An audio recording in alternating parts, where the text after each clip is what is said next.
Hey sports fans, 2005 Ford Explorer. It's January, so this is a cold start. Of course it started, so somebody's got to explain to me the significance of the cold start. Every morning's a cold start. Okay. Take this thing out for a quick test drive.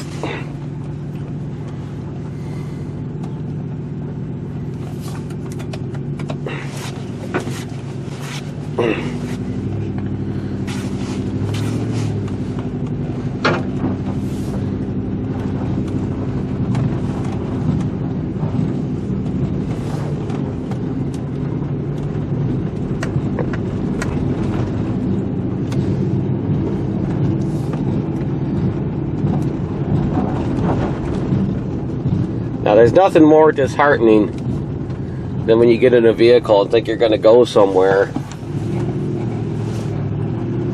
and then all of a sudden you hear something like this. And I'm not talking about the seatbelt buzzer either. Okay? You hear that boom, boom, boom, boom, boom, boom, boom?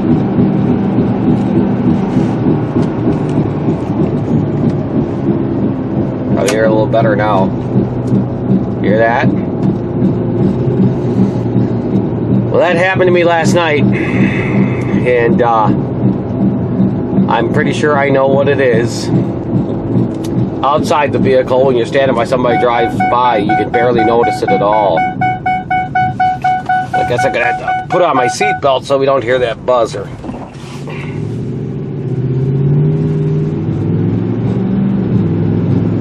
Outside the vehicle, if you're standing on the side of the road by someone drives this by, you can't hear this noise at all, but you can hear it plainly from the inside. And you can feel a little bit of vibration through the steering wheel.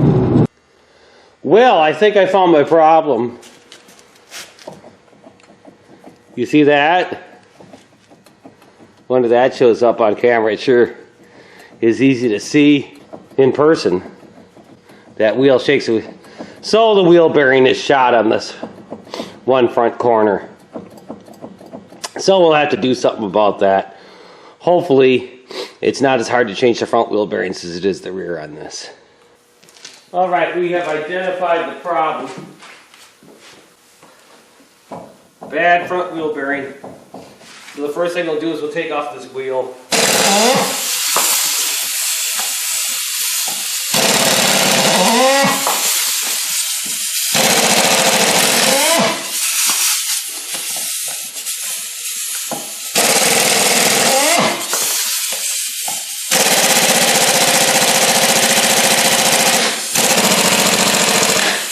Alright, I'll take this opportunity to show you something. Okay, my lug wrench, my air wrench didn't have enough guts to break loose that one last lug nut. And I already got her up on jack stands. I suppose a smart person would always crack them loose before he got jacked up. But, you know something, I kind of like to see if my air wrench will do the job.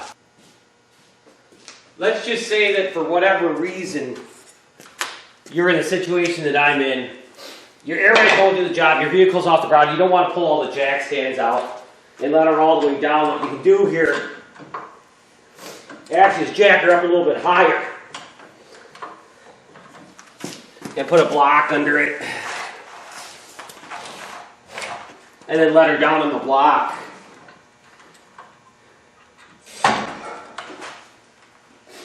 Okay, that'll hold your wheel tight. And then you can take your traditional wrench where you're developing more torque than your air wrench can. God damn, that is a tight one though.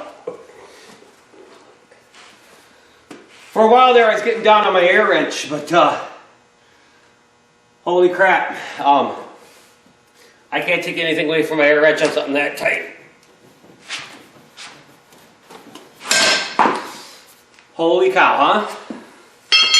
But that's the way you can get the job done without taking out all your jack stands and stuff. Then you can take your air wrench and take off your last nut. Now we'll jack her back up and take off our wheel. Take out our block and then take off our wheel.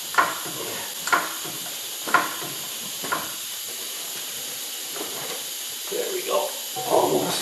There's our wheel. I'll set it back down on the jack stand.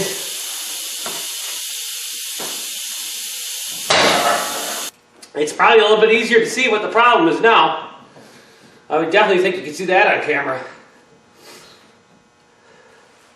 Now, it has just occurred to me too that I'm going to have to put that wheel back on. Do the same thing over again.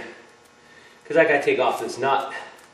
But I didn't totally waste my time by taking this wheel off.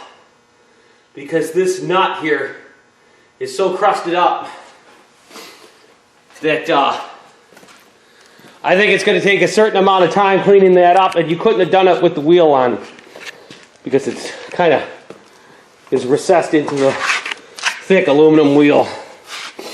But this this nut here is going to have to come off, and I'm going to have to spend a certain amount of time cleaning that up. And I don't think I could do that with the wheel on the truck. So that's what I'm going to do next. Alright, what I'm going to do here now is I'm going to try to get as much of this crusty rust off the threads of this axle as I can.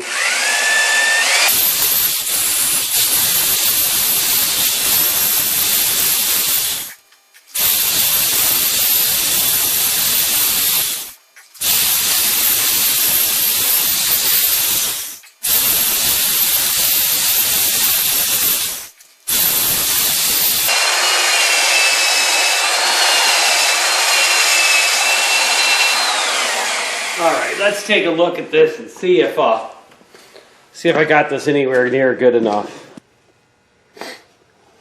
There really isn't anything left of the threads there on that at all. They just rusted away. Let me get a different light here. I don't know how well this shows up on camera, but the threads on this axle stud here, they're basically non-existent. It's just a shaft with no threads at all, which might not be that big a deal. You don't need the threads that are protruding, you only need the threads where the nut was. But it does make you wonder how hard it is going to be to take off that nut. I imagine it's going to be pretty hard. I also imagine I'm going to have to heat it to get it off, which rules out having the wheel on the vehicle and having it on the ground to keep this hub from spinning. So I'm going to have to think of something else here. Alright, so here's where we're at. I don't have any sockets that fit this. That's obviously metric. I got metric sockets, but not that big. It does appear to be, though, just about 1.1 pound on. So I can get by with that. That'll get me by. Initially I wanted to use my, just see if my air wrench would work, but the chance of that is just about 0. So what we're going to do here, first off, is we're going to try an old trick. I'm going to try heating that up with a propane torch. Just get it hot enough to melt some wax there. We'll melt some wax and just see if that will make it come loose. I doubt it. I bet we're going to be going with a torch on this. I'm betting this won't work, but it's worth a try. It does work quite often. That way you don't have to pull out your acetylene torch. You don't have to get anything red hot. This will work once in a while. Just heat this up. You don't have to get it red hot or anything. It's actually probably hot enough right now.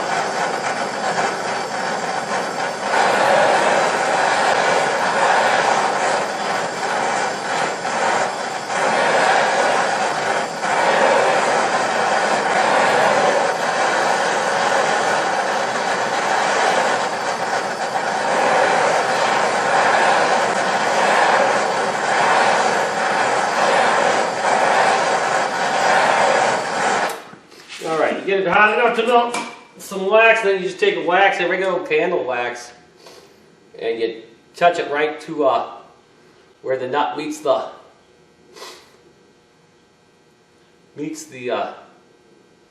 bolt, in this case where the nut meets the axle, and that wax will wick in there and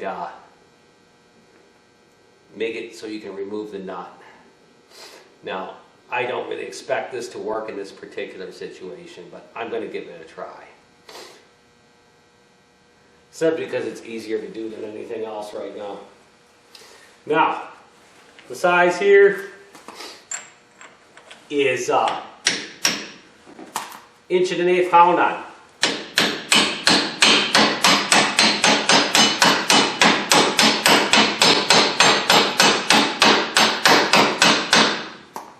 There we go. I suppose I should be wearing safety glasses when I do that. That way I can whack it a little harder and maybe some of the impact will knock her loose too. So I'm gonna do that.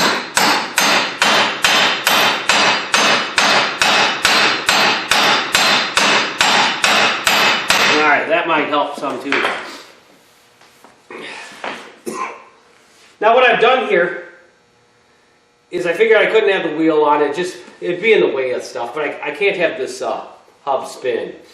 So I just took a piece of metal here with a hole in the end of it, put it over one of the lug studs, let it rest against the other lug stud. I've got a piece of angle iron down here just so it doesn't chip the concrete floor like it would be any big deal if it did.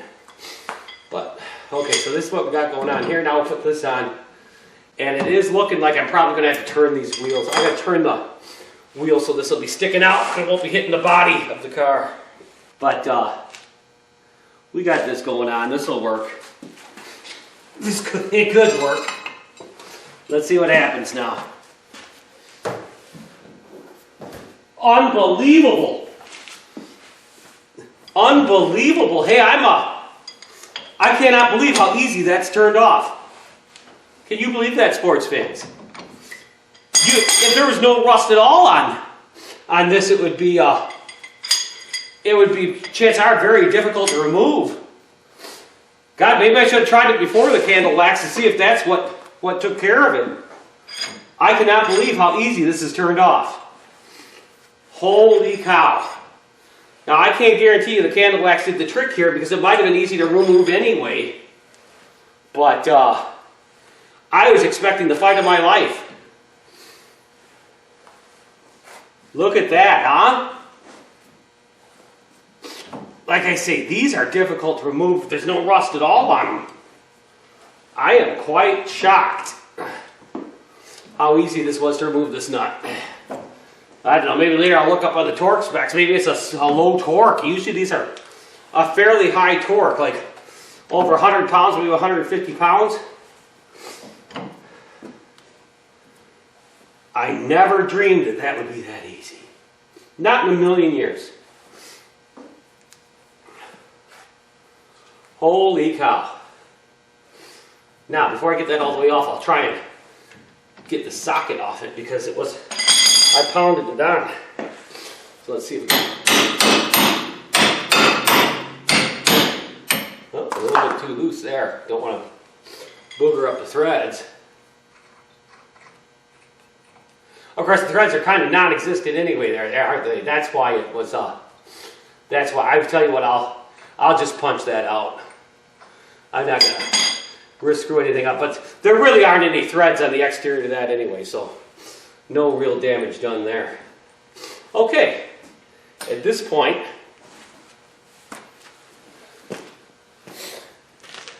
what I'm going to do is I'm going to take off that brake rotor, and I'm going to take off the caliper and the rotor, and that way we can get a look at this this wheel bearing, and hopefully it's the pillow block type where you just got 3 bolts holding on the bearing. But so far, we couldn't have been luckier here, sports fans. I cannot believe how easy that was to remove that nut.